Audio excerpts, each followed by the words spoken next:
So, vamos a hablar de le. ¿Eh? Todo el mundo me pregunta qué es le y le simplemente representa personas. ¿Yeah? So, when you talk about le, you're talking about personas, people. ¿eh? So, por ejemplo, en una frase, tú dices, yo quiero comprar un carro para mi hermano. I want to buy a car for my brother. Right? So the idea is that if you don't want to say mi hermano, you're going to replace that word with another word, and that's a pronoun of le. So le replaces either a he or a she. It's good for he or she. Yeah, mi hermano. So what do you mean by replacing it? Well, you can actually put it here beside the secondary verb, comprar. So you can say, yo quiero comprarle un carro. And then you don't need to mention hermano, because your hermano may be there listening. Okay? So let's review one thing. Yo means I, which is the subject, right? Or the sender of this message. So there's two. So this is verb 1 and verb 2. Verb 1 is always conjugated. That's why you see the O here. Verb 2 is always in the infinitive. This is message 2. So you have the subject, the verbs, and over here, after the verbs, you will have the objects, which is, if you have a sender, just put sender, message, and then receiver. And so Joe is sending the message that wants to buy what? And so what? And then for whom? For who, right? So subject, verbs, objects. In the objects, we have two kinds of objects, the what objects and the who objects. These are also called direct objects and indirect. It's also called direct because it's directly connected to the verb. It's always right next to the verb, the what. But since you ask about le is always the indirect object or the who. Yeah. So you have two options. If you have two verbs, you can put it beside the verb comprar. So yo quiero comprarle un carro.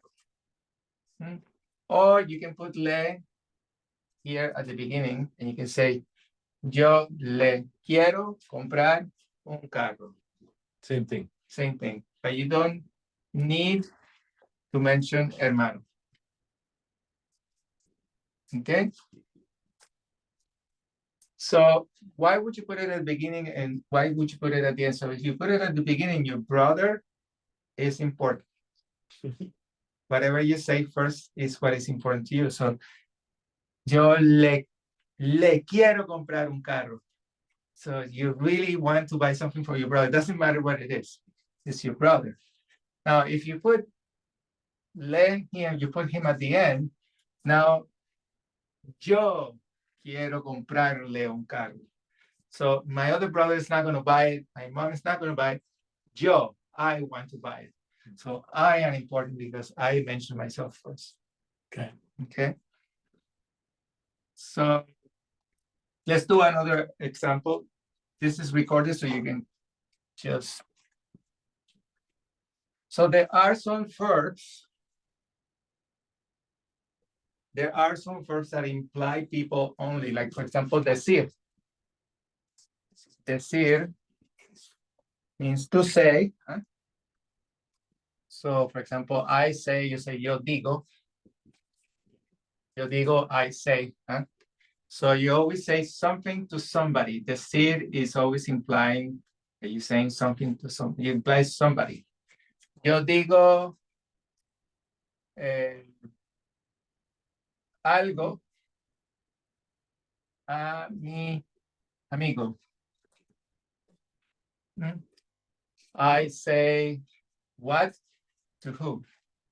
So I is the subject, right? Digo is your verb to say. Algo is the object. What object is that? Is it direct or indirect?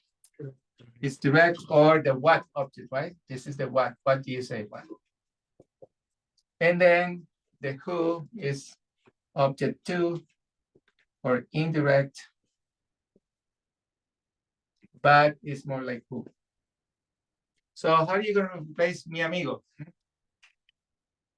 You replace it with the word that we are talking about today, right? Digo algarle. So because you only have one verb, you only have one option, and le has to go in front of the verb. Put it here. Yo le digo algo. Yo le digo, I say to him, yes, something. So when you have only one verb, you have one option, and that option is always in front of the verb. Yeah. Is this only for decir? Any verb that implies, like a person, like decir. Do you know any other verbs? Decir, pedir. You can say pedir. Huh? Pedir, to ask for something. So let's change pedir to pido. So yo pido un favor. I ask a favor a mi madre.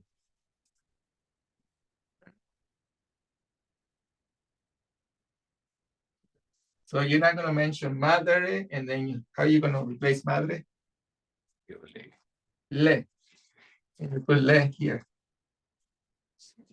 Yo le pido un favor. Now, sometimes we are redundant and we leave the person there just for double clarification. So you can say, yo le pido un favor a mi madre. So that's redundant, but it's just to make sure that people know who le is anyways. So le, in essence, is an object. Pronoun is a word that replaces nouns, but that are working as objects, are receivers, are the who. So normally we work with the verb and the subject, but now we are working with objects, and there's two kinds of objects. The one that is next to the verb is direct. It answers the question what, and the indirect object is the person answers who. Okay, so that's a little brief introduction to this topic. We use it a lot. Right? Now you can actually put le beside here. You can say decirle, pedirle, and then you can add a verb here like quiero. Quiero pedirle. I want to ask you or ask him or her. Quiero decirle. I want to tell him or her or you. Huh? Now, le can also refer to the person usted. Huh? So, le could refer to the person he, she, or even usted, which is you. But it's always a person, and it's a third person. Third person, he or she, or second person usted.